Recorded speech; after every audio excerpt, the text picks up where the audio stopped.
Donc, pour ce nouveau rendez-vous qui est marqué du sceau de notre slogan confiné mais plus reporté, nous sommes très heureux d'accueillir enfin Nicolas Telop, qu'on essaye de boucler depuis novembre de l'année passée, je pense. Et C'est donc, je ça, vais vous ouais. présenter en quelques mots Nicolas Telop. Merci d'être là avec nous. Donc, vous êtes souvent présenté sous la belle expression de théoricien de la pop culture. Hein, vous êtes journaliste touche à tout, mais surtout spécialisé dans la bande dessinée et le cinéma. Vous êtes par exemple rédacteur en chef des hors-séries des Cahiers de la BD, rédacteur en chef adjoint pour la revue de cinéma La Septième Obsession, et vous êtes aussi à la tête alors de la renaissance de la revue mythique Métal Hurlant qu'on se réjouit de découvrir probablement, comme vous avez dit, en septembre prochain. Mm. Vous êtes aussi auteur de nombreux ouvrages, dont je ne vais pas faire toute la liste ici. Je vais citer peut-être vos dernières publications. L'Anti-Atome, Franquin à l'épreuve de la vie en 2017, Snoopy Theory en 2018, Un songe de Corto Maltese en 2019, dans une collection d'ailleurs que vous dirigez, une très belle collection sur la bande dessinée. Et enfin, Astro Boy, Cœur de fer en 2020, dans la très chouette aussi collection La Fabrique des héros aux impressions nouvelles, ici les maisons d'édition belges. Donc pour terminer ce passage rapide de votre CV, signalons aussi que se déroule pour l'instant une campagne de crowdfunding sur Kiss Kiss Bang Bang qui vise à financer la publication de 2 livres consacrés au réalisateur culte Richard Fleischer. Donc pour tous les fans de cet auteur, j'invite à aller rejoindre cette page pour aider à ce beau projet. Enfin, donc pour Nicolas Telop a choisi aujourd'hui pour ce rendez-vous donc un personnage tout à fait dans l'esprit, on va dire, de ces midi d'imaginaire, qui veulent mettre en lumière, en perspective, des figures de la culture populaire qui sont à la fois extrêmement connues et sur lesquelles on se penche trop rarement, ou pas assez en tout cas. Je veux bien entendu parler ici de Picsou, vous le savez puisque vous êtes là, le plus riche, le plus courageux et le plus aventureux des canards. Je vous laisse la parole. Merci beaucoup, merci à tous et à tout à l'heure. Merci. Eh bien, bonjour. Je suis là, ravi de pouvoir parler de Picsou parce que c'est un amour que j'éprouve depuis très longtemps pour ce personnage. J'ai vraiment grandi avec lui et avec Donald, enfin toute la famille hein, en quelque sorte. Et c'était vraiment un enchantement quand j'étais petit de suivre ses aventures, que ce soit sur papier ou même parfois à la télévision. Et donc, je vais essayer de dire quelques mots intéressants sur ce personnage et sur la famille Duck, en fait, parce que je ne vais pas me concentrer que sur Picsou, même si ça va être le point nodal. Je vais beaucoup évoquer Donald, parce que c'est le personnage qui préexiste, en fait, à Picsou. Et même s'il y a beaucoup d'auteurs qui se sont penchés sur cet univers-là, je vais me concentrer sur 2 auteurs en particulier, qui sont Karl Barks. Karl Barks, c'est l'auteur qui a créé Picsou et qui a permis aussi de donner les bases en fait, de l'univers palmipède, même si Donald avait été créé bien avant que Karl Barks s'occupe de ce personnage. C'est quand même lui qui lui a donné en fait une forme, une identité qui perdure encore aujourd'hui. Et le deuxième auteur, c'est Don Rosa, qui est le continuateur en fait de Karl Barks. Le lien qu'il y a entre les 2 auteurs, pour les cinéphiles, ce serait un peu celui qu'il y a entre Hitchcock et De Palma. Parce qu'il y a un modèle, c'est Karl Barks, une sorte de version classique de l'univers palmipède. Et puis, il y a celui qui a construit son œuvre sur l'œuvre antérieure, c'est Don Rosa, et qui a permis en fait, de développer les motifs et d'approfondir un sous-texte assez conséquent. Et surtout, ce sont 2 œuvres qui rivalisent en beauté. Don Rosa parvient même à être bien souvent extrêmement bouleversant dans les thèmes et dans l'approche qu'il donne en fait de ce personnage. Je vais me centrer sur ces 2 auteurs-là, mais je voudrais ouvrir ce voyage un peu dans la biographie de Picsou par une citation de Walt Disney qui est tout ce que j'espère, c'est que l'on n'oublie pas une chose, tout a commencé avec une souris. Donc, y compris les canards, comme on le verra un peu plus tard. Donc, la première apparition de Picsou, elle a lieu en 1943. Picsou n'est pas encore lui-même et ce n'est pas encore un personnage à proprement parler. Il apparaît dans un cartoon qui s'appelle The Spirit of 43.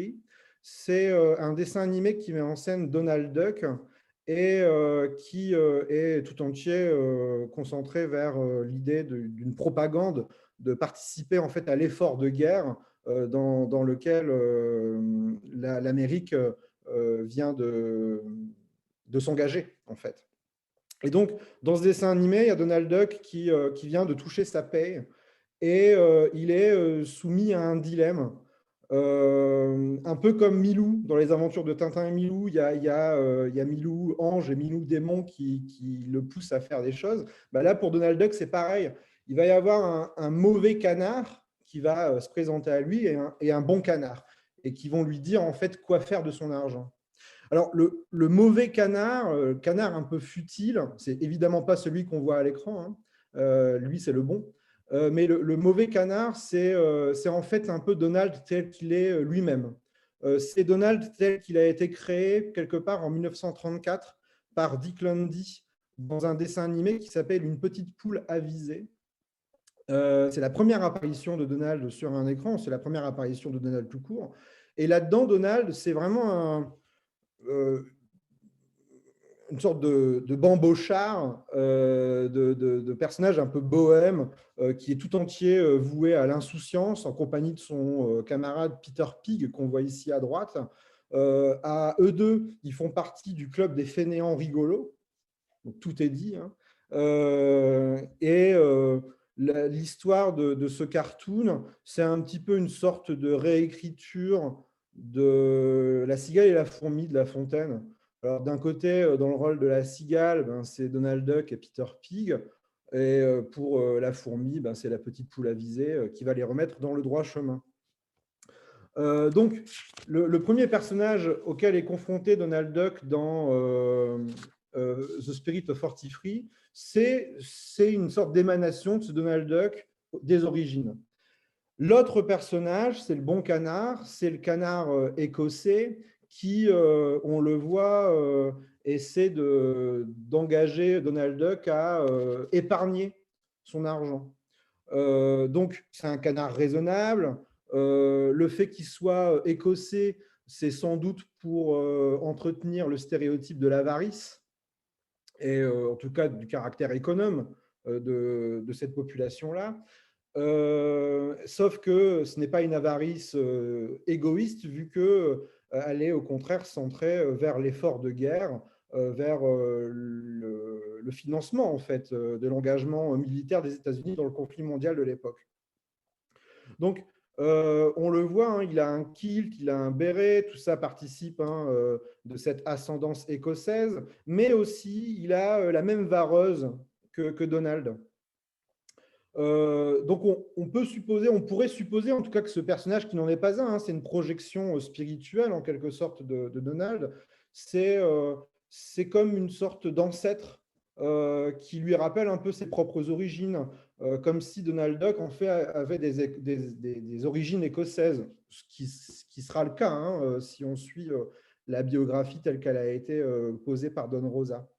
Et le lien avec l'Écosse, c'est un lien aussi qui se tisse avec l'Europe, et ça permet aussi de montrer peut-être un peu plus précisément aux spectateurs de l'époque qu'il faut s'engager dans l'effort de guerre, parce que en s'engageant comme ça, on va venir en aide en fait aux ancêtres européens, à l'origine en fait, hein, des colons américains tels qu'ils sont là dans les années 40. Donc, c'est la toute première apparition de Picsou, qui n'est donc pas Picsou, hein. Et surtout, c'est un cartoon qui est scénarisé par Karl Barks. Donc, on peut vraiment lui attribuer pour le coup l'origine et la naissance de Picsou, parce que 5 ans avant qu'il ne crée Picsou en bonne et due forme, il a déjà esquissé en fait le personnage dans ce dessin animé. Donc, je présente rapidement Karl Barks. Il est né en 1901, c'est-à-dire la même année que Walt Disney, sauf qu'il n'a pas du tout le même parcours. Il a un parcours beaucoup plus chaotique. En fait, ses parents, ils n'arrêtaient pas de déménager, et souvent, ils s'installaient dans des endroits qui étaient très isolés, ce qui fait qu'il a eu une scolarité extrêmement précaire, extrêmement compliquée, et très jeune, en fait, il s'est engagé dans des petits boulots assez ingrats et difficiles. Il n'était pas encore majeur, qu'il avait déjà été bûcheron, poseur de rails, cow-boy et imprimeur, enfin un sacré CV. Et il n'a jamais quitté l'ambition de devenir un jour dessinateur. Le dessin, c'est quand même quelque chose qu'il habite depuis qu'il est tout petit. Et donc, à un moment donné, il a peut-être une vingtaine d'années, il se dit qu'il faut qu'il se pose et qu'il commence à vivre de ses passions, en quelque sorte. Et donc, il prend des cours de dessin par correspondance.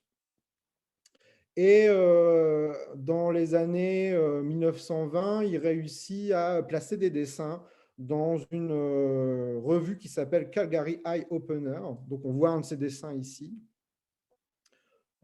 Dessin humoristique, hein, c'est ce qu'il fait pendant plusieurs années pour cette revue-là. Donc là, on voit, hein, c'est une stripteaseuse qui a oublié l'essentiel, à savoir un collier. Il va vivre de ce dessin pendant plusieurs années. En 1935, il réussit à vendre d'autres dessins dans divers journaux. Et c'est dans l'un de ces journaux qu'il tombe sur une annonce qui est faite par Walt Disney, qui cherche des dessinateurs pour venir en aide à un chantier immense qu'il est en train de mettre en place. C'est la réalisation du premier long métrage d'animation, à savoir Blanche-Neige. Donc, Karl Barks y saisit l'occasion, il postule, il est aussitôt engagé et il commence une carrière relativement courte d'intervalliste dans l'animation.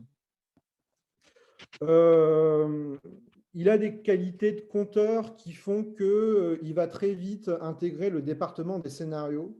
Dans un premier temps, c'est juste pour écrire des pitchs et fournir des gags, que ce soit pour les cartoons ou que ce soit pour le strip, parce qu'il y a déjà des strips de Donald Duck à l'époque.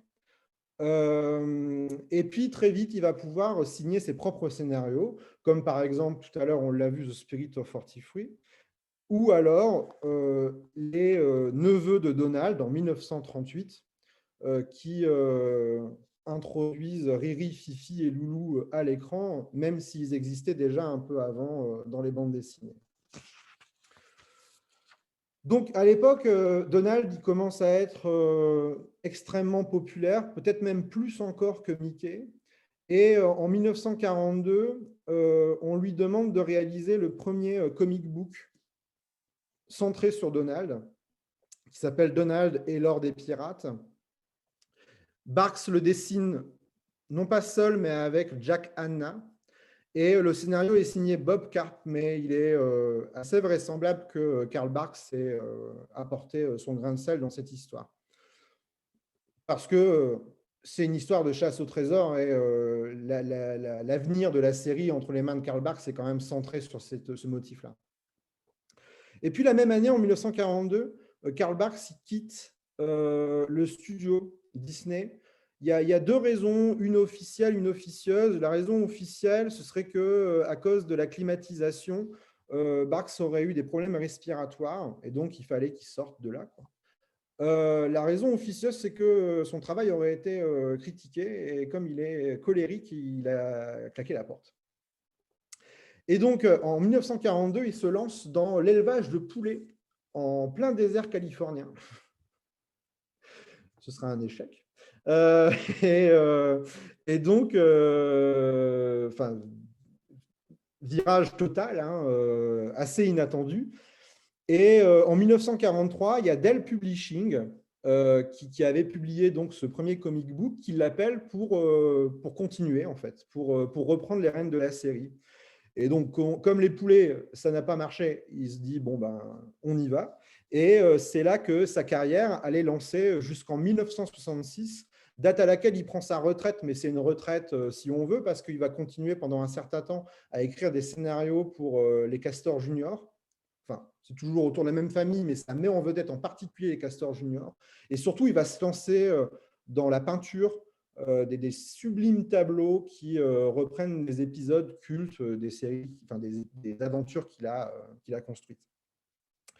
Toujours est-il que cet épisode des poulets, il n'est pas sans laisser de traces dans l'univers palmipède, parce qu'il y a un truc assez curieux chez Donald, c'est qu'il mange souvent des poulets.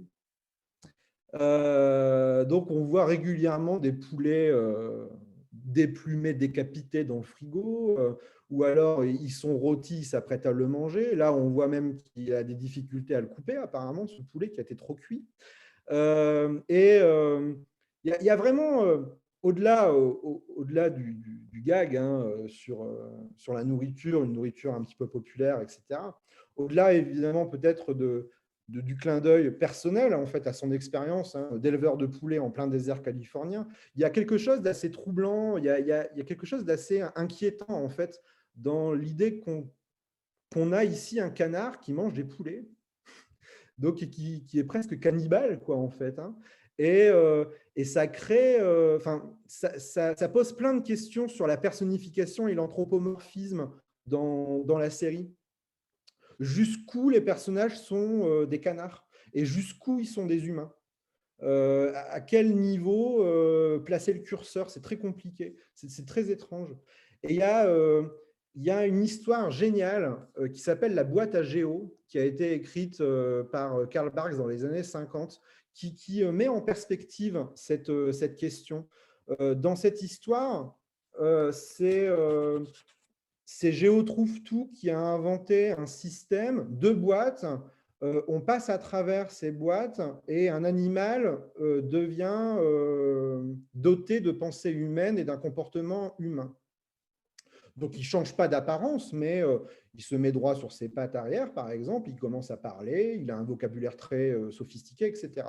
Donc, Donald, qui est toujours très dubitatif, se moque de Géo, il se moque aussi de ses neveux qui, eux, sont totalement emballés.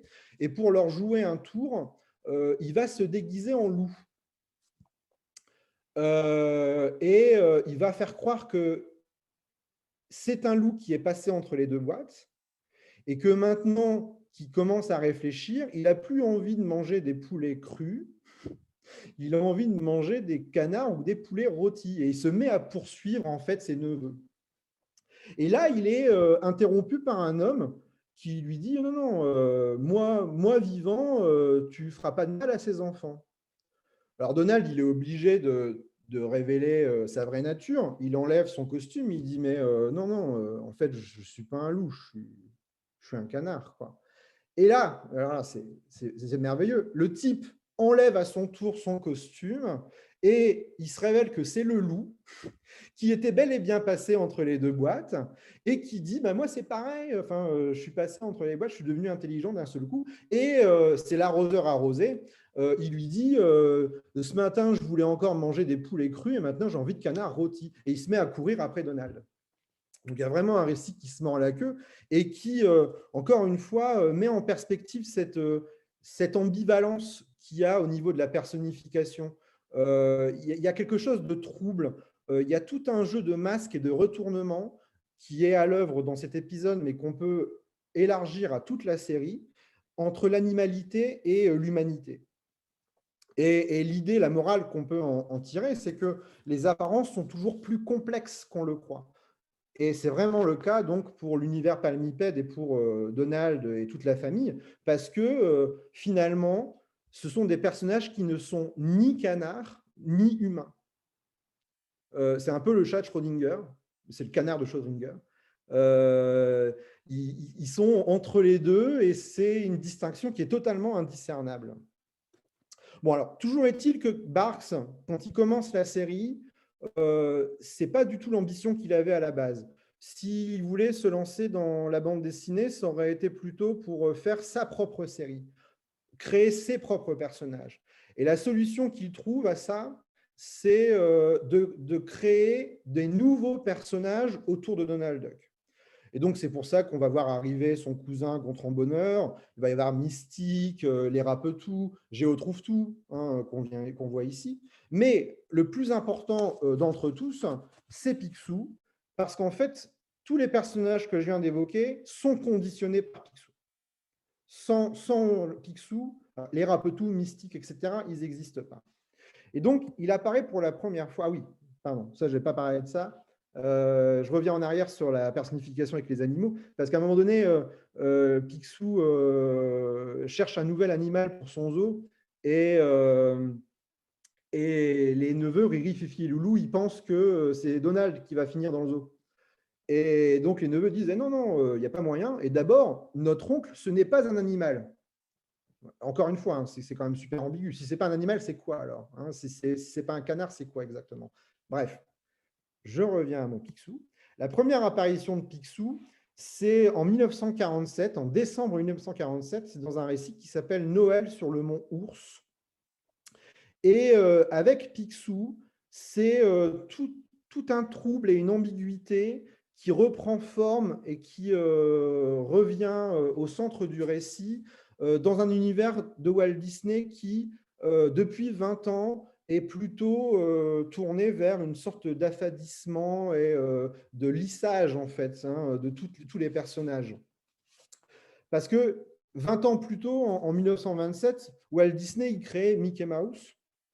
Et le Mickey Mouse originel, il est lui-même un peu ambivalent. Ce personnage, Mickey, il était doublé par Disney lui-même et il lui avait insufflé une part de son identité et de sa personnalité. Parce que Mickey, au départ, il est aussi timide qu'agressif. Il est chaleureux, mais aussi un peu hargneux. Il est un peu ambigu, quoi, en fait. Et cette image, à cause de la popularité de la souris, elle disparaît très rapidement des cartoons. Elle ne subsiste plus que dans des comic strips de Floyd Gottfredson. Et puis, très rapidement, elle n'existe plus nulle part. Mickey, ça devient un personnage en fait sans vraiment de personnalité, une pure image, une incarnation du bourgeois en quelque sorte, attachant mais relativement vide. Et pour pallier à ce problème, parce que bon, c'est bien gentil d'avoir une image attachante, mais il faudrait quand même qu'il y ait un peu de personnalité là-dedans, on lui accole des personnages qui viennent en quelque sorte lui donner du relief et qui prennent en charge les défauts en fait de Mickey, les défauts qu'il avait auparavant. Donc il y a Pluto qui est foufou, il y a Dingo qui est un peu bébête, et il y a Donald qui, lui, comme on va le voir, assume une autre image. Et aux côtés de Mickey, Donald, il vient rompre totalement avec celui qu'il était aux origines, c'est-à-dire dans La Petite Poule à viser. Alors qu'il était débonnaire et plutôt cool, bah là, il devient colérique, une véritable boule de nerfs, euh, assez peureux et assez couard par ailleurs, mais il est toujours dans l'idée de chercher l'affrontement, de vouloir en découdre, toujours en train de se mettre en rogne. Et à travers lui, il y a évidemment tout un univers hérité du burlesque muet, celui de Chaplin, de Buster Keaton, d'Harold Lloyd et de Laurel et Hardy, par exemple, qui refait surface. C'est l'univers du slapstick, du bâton claqueur, hein, des baffes et des chutes, et une violence graphique qui est quand même assez présente, même si suffisamment sophistiquée pour que ça ne choque pas le jeune spectateur. À la même époque, à la fin des années 30, il est doté de ses trois neveux, là, Riri, Fifi et Loulou, qui n'ont rien à voir avec les neveux tels qu'on les connaît aujourd'hui, parce qu'à l'époque, c'est des délinquants juvéniles, quoi, en fait. C'est des pervers polymorphes. Ils n'arrêtent pas de faire des farces extrêmement cruelles et plutôt violentes. La raison pour laquelle Donald les accueille, c'est qu'il y a plusieurs raisons en fait, qui sont données. Une fois, il reçoit une lettre selon laquelle la mère envoie les neveux chez l'oncle parce qu'il a fait une farce à son instituteur. Ils ont fait une farce à son instituteur. Il s'est retrouvé à l'hôpital. Donc un pétard sur la chaise. Et une autre fois, c'est le père qui a subi cette farce-là et qui est à l'hôpital. Donc vraiment, quand on envoie Riri, Fifi et Loulou chez Donald, c'est vraiment dans l'idée de se débarrasser de cette calamité-là, hein. Et en fait, à la maison, au foyer, quand Donald et Riri, Fifi et Loulou sont réunis, c'est une sorte de bataille rangée, hein. C'est un foyer qui est extrêmement dysfonctionnel et ils n'arrêtent pas de vouloir se faire du mal. Et donc voilà, c'est par exemple ici, on a l'image de Donald qui cherche à en découdre, et puis après on a l'image de Donald qui se débarrasse de ses neveux en les ayant enchaînés dans des valises, et qui est bien content de pouvoir les voir s'éloigner enfin de chez lui. Donc c'est pas du tout en fait l'image de la famille telle qu'on va la voir chez Barks. Et cette image-là de Donald, elle va très vite évoluer dans les années 40 parce que Donald, il devient le porte-parole en quelque sorte de Disney à l'égard de la Seconde Guerre mondiale. On l'a vu par rapport à The Spirit of 43 et on le voit dans plein d'autres dessins animés où en fait ça devient un personnage beaucoup plus calme, assagi et il y a une certaine respectabilité. Et ses neveux également. Ses neveux deviennent soudain des enfants très charmants, des anges. Hein. D'ailleurs, en 1951, ils vont intégrer la troupe des Castors Juniors, une troupe d'inspiration scout, et qui montre bien que l'orientation, elle est quand même très différente. Et, et du coup, le foyer qui est créé autour de Donald, c'est un foyer de la classe populaire, une classe américaine très moyenne, unie sur le modèle de l'entraide tel que on a pu la voir pendant la Grande Dépression, la crise entre les deux guerres. Tout ça est bien beau, mais ça en fait un personnage qui est du coup devenu moins imprévisible. Et Karl Marx, on commence à le savoir, c'est quelqu'un qui aime bien l'ambiguïté, qui aime bien ce qui est un petit peu louche et ambivalent. Il faut apporter un petit peu de piment en fait à cette histoire. Et le piment en question, c'est Balthazar Picsou. Voilà. Qui est un vieillard acariâtre, misanthrope. Les seules fois où on le voit au début du récit, en gros plan, il a les dents serrées. On dirait toujours qu'il est en colère contre quelque chose. Dans l'image qu'on voit là, on est presque face à un méchant de feuilleton qui rumine sa haine dans son coin et qui échafaude des plans de vengeance. D'ailleurs, dans la case de droite, il claque dans la main comme s'il venait de trouver une solution, comme un gangster qui est en train de vouloir faire du mal en fait au héros. C'est bien le cas, hein, vu qu'il va lancer une invitation à ses neveux, une invitation qui n'est pas du tout celle que l'on croit, c'est pas pour leur faire plaisir du tout. Et donc, voilà, c'est un personnage très négatif, très mauvais, méchant en quelque sorte. Et dans le récit, il se déguise en ours. Alors encore une fois, hein, les canards qui se déguisent en un autre personnage. Lui, il se déguise en ours, de la même façon que Donald, un peu plus tard, se déguisera en loup. Mais l'ours, chez Picsou, c'est vraiment une image de ce qu'il est, en fait, au fond de lui-même. C'est un ours, métaphoriquement, moralement. C'est quelqu'un d'asocial qui est dans sa tanière, là, ici, en l'occurrence, un manoir qui va très vite quitter parce qu'après, il ne va plus habiter ailleurs que dans son coffre-fort. Mais c'est un personnage qui n'est pas du tout positif. Et cette âpreté de Picsou, elle ne sera jamais démentie. Chez Rosa, la définition qu'on donne de lui, c'est que c'est le plus dur des gros durs. Donc, vraiment celui avec qui il ne faut pas rigoler, quoi. Et donc, quelque part, c'est le dernier Picsou à hériter de cette patate chaude de l'ambiguïté qui s'est échangée de Mickey à Donald et donc de Donald à son oncle, là, Picsou. Et cette idée, elle est d'autant plus justifiée que Don Rosa a dessiné une couverture en 1988 pour un recueil d'histoires où on les voit là se dessiner l'un l'autre. Mickey dessine Donald, Donald dessine Picsou et Picsou dessine Mickey à son tour. Donc voilà, on voit bien le côté mise en abîme. Mais on peut bien aussi discerner peut-être métaphoriquement ce que veut dire Don Rosa ici, c'est que chacun a donné une part de sa personnalité et de son ambivalence à l'autre. Sauf que Picsou, lui, il ne la donnera plus jamais à quelqu'un d'autre. Il va la garder. Hein, il va la garder jusqu'au bout.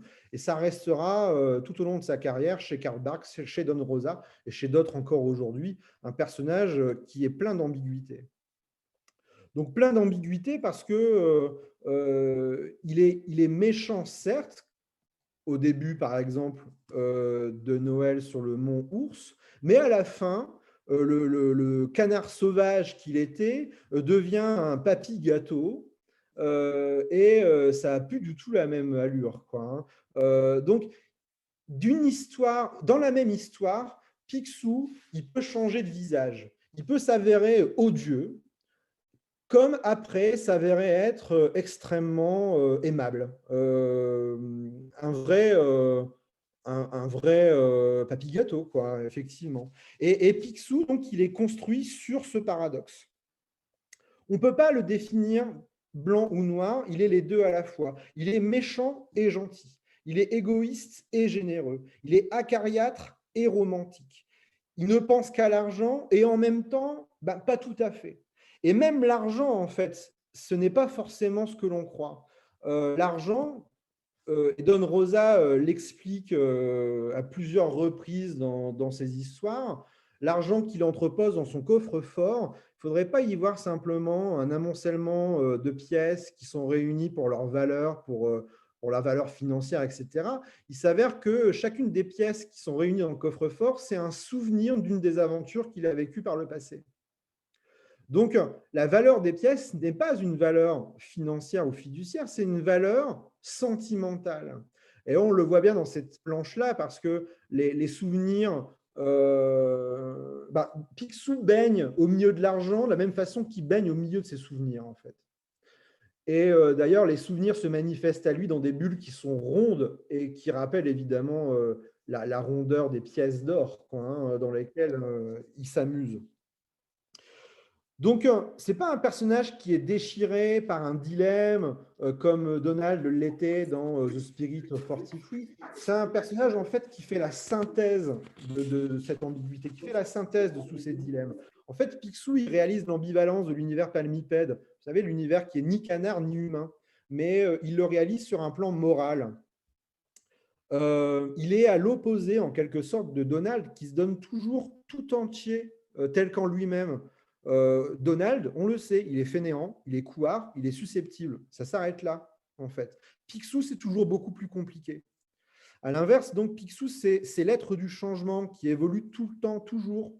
On peut le voir toujours en fait évoluer, et pas seulement d'une histoire à l'autre, mais au sein même d'une histoire. C'est particulièrement le cas dans certaines histoires que Karl Barks écrit dans les années 60 sans réaliser le dessin pour les Castors Junior.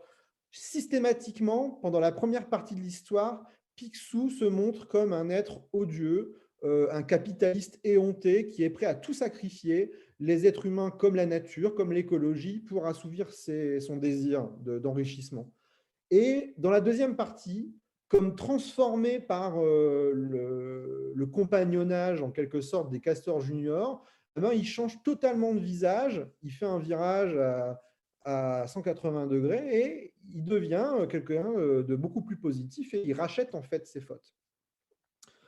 Et donc, on a le sentiment que c'est un personnage qui est double, en tout cas un personnage qui cache quelque chose. Et il y a une histoire de Karl Barks qui date de 1953, qui s'appelle Retour au Klondike, qui en est un peu comme le théorème.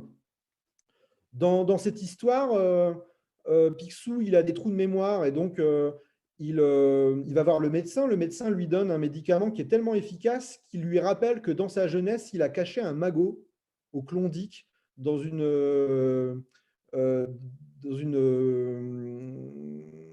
dans un endroit, d'une mine en fait qu'il a exploité pendant un certain temps.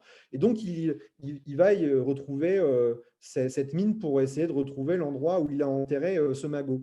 Et là, il découvre que la prospection, elle est occupée par une femme qu'il a connue par le passé, c'est Goldie. Et il y a une rivalité qui était là avant et qui évidemment se renoue dans ces retrouvailles. Et c'est une très belle histoire parce que alors que il donne un défi en fait à Goldie, le premier qui trouve l'argent, c'est celui qui l'emporte, il va faire semblant de perdre. Il fait semblant d'oublier là où il avait caché l'argent, alors qu'il s'en souvenait très bien. Et il fait semblant d'oublier donc ce détail, alors que c'est précisément en mémoire de la relation qu'il avait avec Goldie qu'il la laisse gagner. Donc il y a vraiment l'idée dans ce récit qu'il ne peut pas être ouvertement gentil. Il faut que cette gentillesse, elle passe par le masque de la méchanceté, par le masque de l'âpreté et de l'avarice. À la fin de l'histoire, il continue à faire semblant, il pleure, il dit « Oh là là, j'aurais tant voulu retrouver mon argent », alors que tout le monde est au courant que, en fait, il fait semblant. Et donc, cette duplicité et ce caractère caché, ce caractère masqué, il renvoie à l'ensemble des histoires en fait, qui sont écrites par Karl Barks. Parce que toutes les histoires, ou presque, reposent sur des simulacres et des faux semblants. Souvent, il y a des faux fantômes, il y a des faux trésors, il y a toujours des fausses pistes, des fausses résolutions aussi. Il y a des gagnants qui ne sont jamais vraiment ce que l'on croit. Et quelquefois, il n'y a pas de gagnant du tout. Et les résolutions sont même quelquefois encore plus tordues que les énigmes. C'est le cas, par exemple, du secret du vieux château, où la famille Duck doit retourner dans le château ancestral de la famille de Picsou, et ils sont en proie à un fantôme. Or, ce fantôme, ce n'est pas un fantôme, comme on le laisse croire pendant un certain moment du récit, c'est le gardien qui a trouvé un filtre, un aérosol qui lui permet, quand il s'asperge de ça, de devenir invisible. Et c'est extraordinaire parce que la résolution, elle est encore plus improbable que l'énigme. C'est encore plus fou. Et régulièrement, il y a ça. Il y a une histoire où ils sont dans un village abandonné et le village semble changer de place, ou c'est le décor qui semble évoluer autour d'eux. Et en réalité, c'est juste qu'en fait, ils sont dans un endroit qui est plein de courants d'air et le village glisse d'un bout à l'autre de la région. Et la résolution, pareil, est de nouveau encore complètement folle, et encore plus invraisemblable que l'énigme d'origine.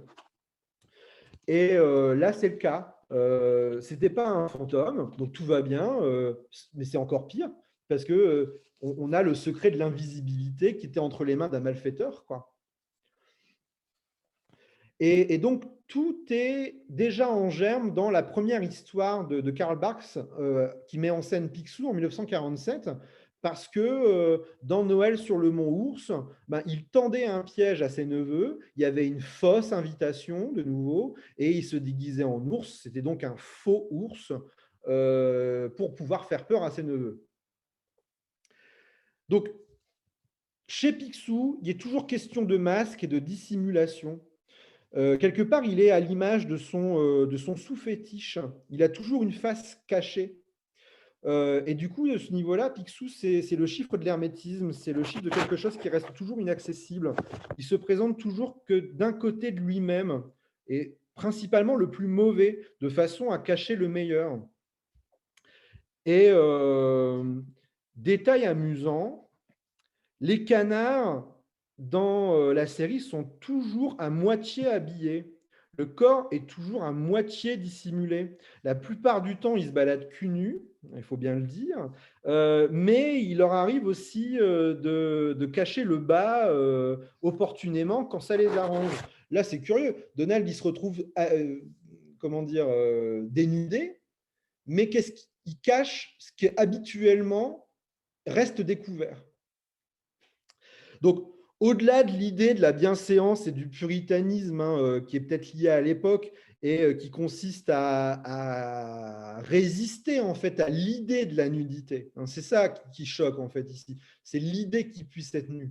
Mais au-delà de ça, il y a un truc qui est quand même assez rigolo, c'est que il y a toujours finalement une partie du corps des canards qui est dissimulée. Comme là ici, quand Picsou il va chez le médecin, il enlève son maillot de corps et le maillot de corps se retrouve sur le bas de son corps. Donc, les canards, ils sont toujours vus qu'à moitié. Le corps des canards n'est toujours vu qu'à moitié. Et ce qui est amusant, c'est que dans Le secret du vieux château, vous savez, le récit qui met en scène l'invisibilité grâce à un aérosol, la maladresse de Donald l'amène à s'arroser lui-même de ce produit. Et qu'est-ce qui arrive? Il se rend invisible, mais seulement à moitié. Et qu'est-ce qu'on voit évoluer? Le cul de Donald, tout seul.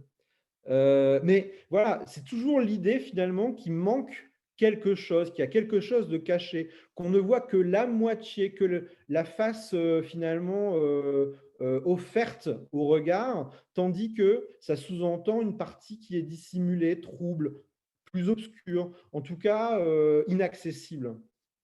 Et ce motif, du caractère caché, inaccessible, on le retrouve finalement dans les récits, parce que la plupart des récits sont organisés autour de la chasse au trésor. Donc, la chasse au trésor, elle, comment dire, elle actualise pas tant l'appétit du gain chez Picsou que l'attirance pour ce qui reste inconnu et caché dans le monde. C'est vraiment essayer de chercher ce qui reste encore inaccessible dans le monde. Et dans le prolongement de cette idée, Don Rosa, c'est ce qu'il fera. Parce que dans son œuvre, chez Don Rosa, il y a toujours la volonté d'excaver ce qui est caché, ce qui est tu, ce qui est dissimulé, ou ce qui est sous-entendu, en fait, chez Karl Barks, à savoir le passé de Picsou. Et les plus belles histoires de Don Rosa, il y en a des quantités astronomiques et toutes vraiment superbes, mais les plus belles en particulier sont les histoires qui sont issues du cycle qu'on appelle la jeunesse de Picsou et qui s'occupent à retracer le parcours de Picsou de son enfance jusqu'au moment en fait où on le retrouve avec Donald, Riri, Fifi et Loulou pour le Noël sur le Mont Ours. Et donc, à travers l'œuvre de Rosa, on comprend pleinement ce qui restait implicite chez Barks, à savoir qu'il y a une identité complexe qui est à l'œuvre derrière cette façade de vieillard acariâtre. Si bien qu'on pourrait dire que Picsou, il ne faudrait pas le réduire à une identité, c'est-à-dire que ce n'est pas un personnage qui s'impose comme une subsistance d'une forme ou d'une idée dans le temps, mais on pourrait dire à la suite de Paul Ricoeur que c'est une ipséité, à savoir que c'est un personnage qui a un rapport à soi, qui est orchestré par la mémoire et par le récit que l'on a de soi. À savoir que c'est un personnage qui se construit en permanence sur les expériences qui le fondent. Et non pas un personnage qui est figé, fixé, un peu comme Donald, qui reste un couard, qui reste un fainéant et qui reste quelqu'un de très susceptible. Et donc, c'est en renouant avec la mémoire de Picsou qu'on comprend qui il est vraiment. Et peut-être que c'est le moment aussi de parler du vrai nom de Picsou, parce que Picsou, Balthazar Picsou, c'est le nom français qui a été donné à ce personnage, mais le personnage en version originale, en anglais, il s'appelle Scrooge McDuck. Et ce nom, de même que le fait qu'il apparaisse à la période de Noël, hein, pour une histoire qui s'appelle Noël sur le Mont Ours, c'est une référence qui est faite à un récit classique et célébrissime de Charles Dickens qui s'appelle Un chant de Noël. Donc, Scrooge McDuck, c'est un hommage au personnage principal de ce récit qui s'appelle Ebenezer Scrooge.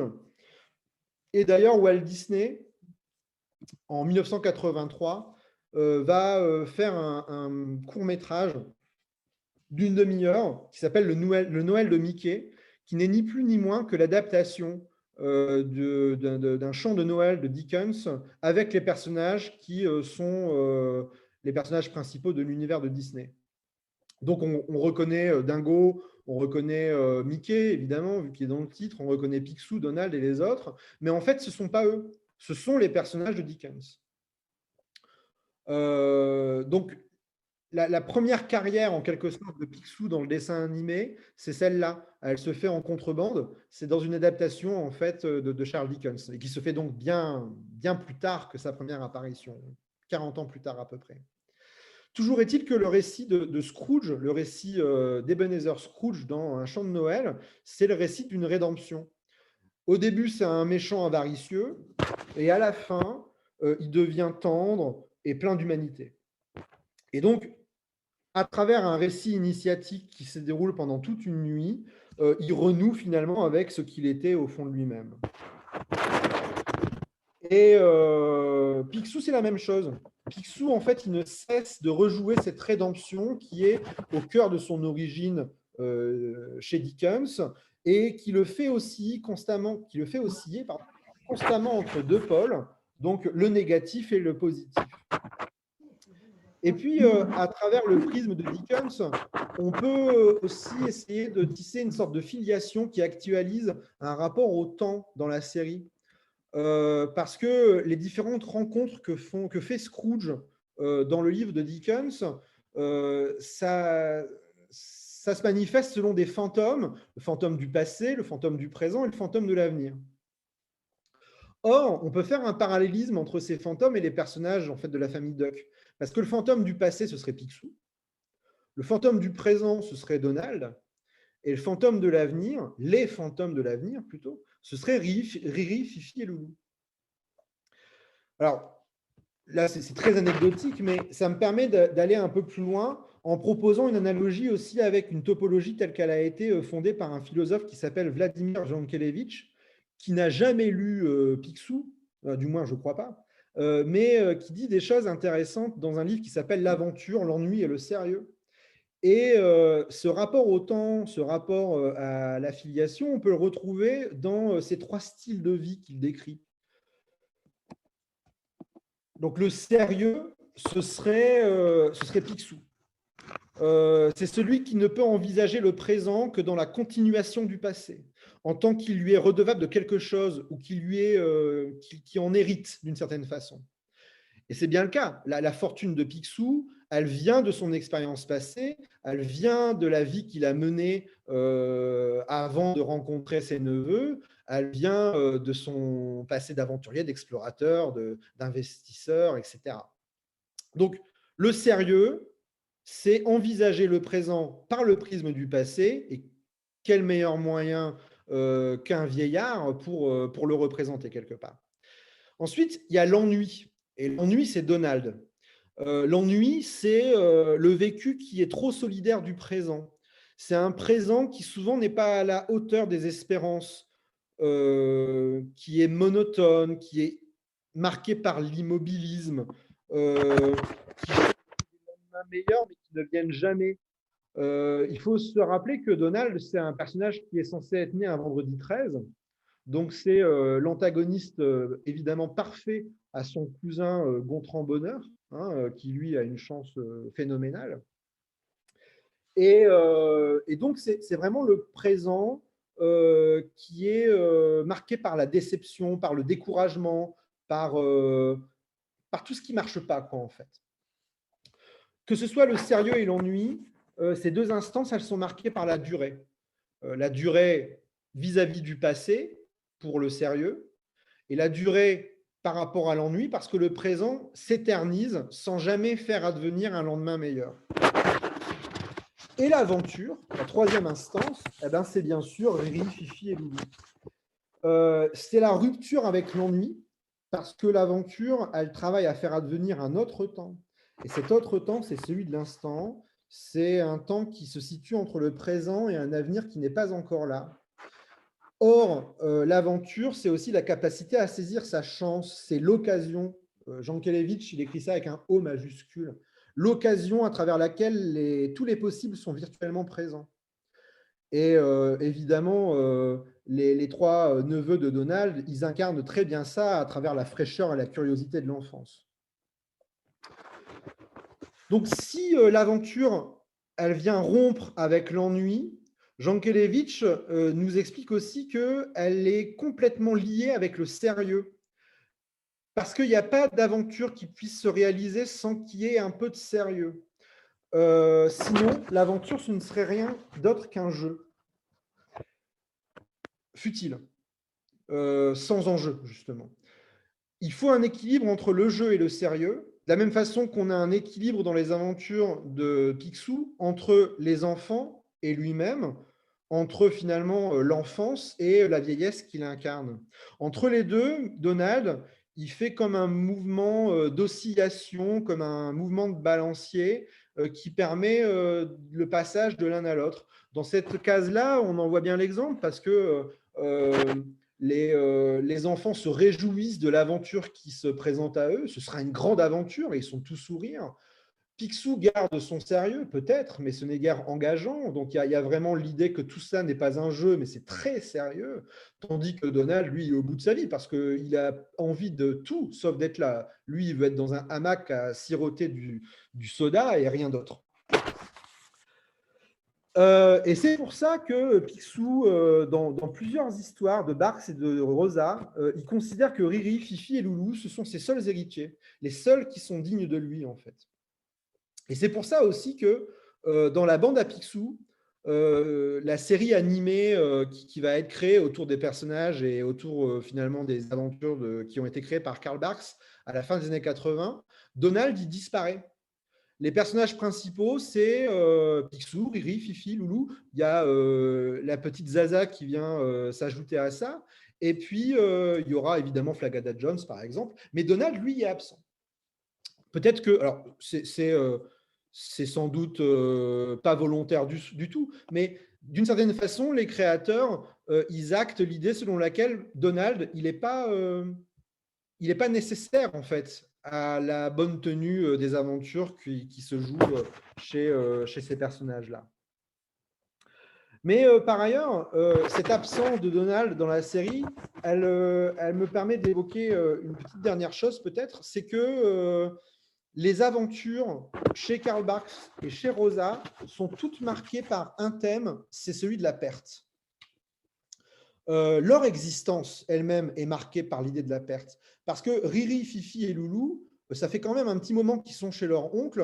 On se demande bien ce que sont devenus les parents, et notamment la sœur de Donald. On sait que c'est la sœur de Donald qui les a confiés en fait au canard. Donc, qu'est-ce qu'ils sont devenus? Il y a tout qui laisse à croire qu'ils sont orphelins. Donald, c'est pareil, il est sans famille. Jusqu'au moment où Picsou entre dans sa vie, c'est quelqu'un qui n'a pas de parents, par exemple. Et puis, si on se réfère à l'histoire de Picsou telle qu'elle est racontée par Don Rosa, c'est une succession de deuils et qui marque son éloignement vis-à-vis de ses parents et de ses proches. C'est ce qu'on voit dans cette case que vous voyez peut-être pas fort bien, mais c'est le recul du manoir des McPicsou. C'est la rencontre, en fait, en quelque sorte, entre Picsou et sa famille qui est rejouée. Donc, on voit bien que c'est un personnage qui a rompu avec sa famille. La mienne semble s'être évaporée, dit Picsou. Et Riri, Fifi et Loulou, très troublés et attristés, répondent en se parlant les uns aux autres, on connaît ça aussi, nous. Donc, ce n'est pas qu'une supposition. En fait, ils sont bel et bien orphelins. Et donc, il y a l'idée que l'aventure, elle est peut-être aussi motivée par ce motif de la perte. Et plus généralement, on pourrait aussi imaginer qu'il y a quelque chose qui est lié à ce niveau-là au parcours de l'Amérique. Parce que en introduisant Oncle Picsou dans le récit des aventures de Donald, Karl Barks il semble réactiver, en même temps qu'il le renverse, le stéréotype de l'oncle d'Amérique, celui qui change toujours la donne dans un récit. Sauf que c'est justement pas un oncle d'Amérique, c'est un oncle d'Europe quelque part. On sait, Karl Barks le dit à plusieurs reprises, qu'il vient de Glasgow. Don Rosa nous donnera tous les détails possibles et imaginables par rapport à ça. Et donc, c'est l'oncle qui vient d'Europe et qui vient quelque part redonner un sens et une finalité à une American Way of Life qui est vide et ennuyeuse, en tout cas telle qu'elle est vécue par Donald, qui est toujours confronté à l'échec et à l'incomplétude. Et donc, il y a l'idée, à travers cette filiation indirecte des oncles, hein, oncle Picsou, oncle Donald, etc., il y a l'idée que l'héritage, il vient constamment relancer l'aventure. Et c'est un héritage qui relance l'aventure réciproquement. C'est-à-dire que Picsou, il redevient un personnage positif d'aventurier grâce à sa famille, de la même façon que Donald, Riri, Fifi et Loulou deviennent des aventuriers grâce à Picsou. C'est-à-dire que c'est en se réunissant et en refondant la famille éclatée qui était brisée au départ de la série que l'aventure va devenir possible. Et cette opportunité, cette occasion, hein, comme le disait Jean Kelevitch, c'est vraiment l'idée qu'il y a une nouvelle chance qui est donnée qui permet de s'engager donc dans l'aventure. Cet instant, cette occasion, Jankélévitch, il le définit aussi quelquefois comme le presque rien. Le presque rien qui contient presque tout. C'était un moment indicible grâce auquel toutes les virtualités du futur vont être possibles. Et cette histoire de presque rien qui contient le presque tout, finalement, c'est l'histoire du sous-fétiche, hein, le premier sou de Picsou, parce que ce sou qu'il a gagné alors qu'il était cireur de chaussures à Glasgow, c'est la première pierre qui est fondée à sa fortune. C'est la première pièce qui va être suivie de bien d'autres et qui vont remplir un coffre-fort entier qui est vu comme une piscine olympique à plusieurs reprises. Et c'est aussi le sou qui va donner l'impulsion de l'aventure et qui va donner le goût en fait de parcourir le monde et de rechercher toujours de nouvelles possibilités en fait de vivre l'aventure. Et donc voilà, à travers les neveux, à travers la famille, Picsou retrouve un vrai but dans sa vie et il retrouve surtout le vrai but de l'aventure, qui n'est pas tant l'appât du gain, qui n'est pas tant l'amassement et la collection ou le prestige, même si c'est toujours beaucoup présent dans ses aventures, mais qui est en quelque sorte la perpétuation de l'aventure. C'est l'idée qu'il faut prolonger l'image et une vie d'aventure. Et c'est particulièrement visible dans un très beau récit de 1950 qui s'appelle « Sur les traces de la licorne », où Picsou commandite Donald pour pouvoir aller récupérer la dernière licorne qui vit sur Terre, en Himalaya. Et bon, malheureusement, Gontran Bonheur s'en mêle et c'est lui qui va apporter la licorne à Picsou. Mais parce qu'ils ont vécu l'aventure, Donald, Riri, Fifi et Loulou sont les seuls à savoir ce qu'il faut pour nourrir la licorne. Et la licorne, elle est en train de mourir de faim. Elle se laisse mourir quoi, dans le zoo de Picsou. Et grâce à eux, ils vont pouvoir la nourrir, ils vont pouvoir la maintenir en vie et ça va pouvoir devenir non pas un trophée, non pas un animal qui serait comme empaillé, non pas quelque part un objet qui est dévitalisé de ces mythes et des légendes qui l'ont fondé, mais un objet qui est entretenu dans son mythe et dans ses légendes, un objet qui est nourri et qui relance finalement l'idée d'aventure et de conquête, quoi, en quelque sorte. Et c'est ça, je pense, le propre des aventures de Picsou et de sa famille, c'est l'idée de perpétuer finalement une aventure qui n'est jamais terminée et qu'il faut au contraire toujours chercher à nourrir et à apporter en substance. Et par exemple, ce que fera Don Rosa, c'est exactement ça. En prolongeant le parcours de Picsou tel qu'il a été imaginé par Karl Barks, il ne fait que perpétuer finalement le destin qui est celui de Picsou et de sa famille. Et voilà, pour conclure, si certains d'entre vous ont la volonté de perpétuer les réflexions autour de ce personnage, ils peuvent aller lire ce livre passionnant de Pierre Pigot qui s'appelle « L'assassinat de Mickey Mouse » et dont l'un des 3 chapitres est entièrement consacré à l'univers palmipède et donc à Picsou en particulier.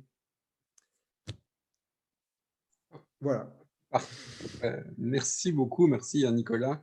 Je me suis dépêché vers la fin parce que je crains avoir été un peu plus long que prévu. Non, c'est parfait. Bah, c'est parfait. Franchement, là, timing excellent. Donc, merci beaucoup. Donc, au départ, on avait programmé cette conférence quand on était dans un cycle lié à l'aventure, et je pense que vous avez bien montré ici à quel point ce personnage, effectivement, qu'on connaît plus comme un vieillard acariâtre et colérique, montrait la richesse, l'épaisseur finalement de son caractère, et aussi la richesse de ses aventures, qui en fait sûrement vraiment un des grands aventuriers de la culture populaire. Et donc, c'était vraiment très, très intéressant. Merci beaucoup, hein, Nicolas. Et alors, à bientôt, j'espère.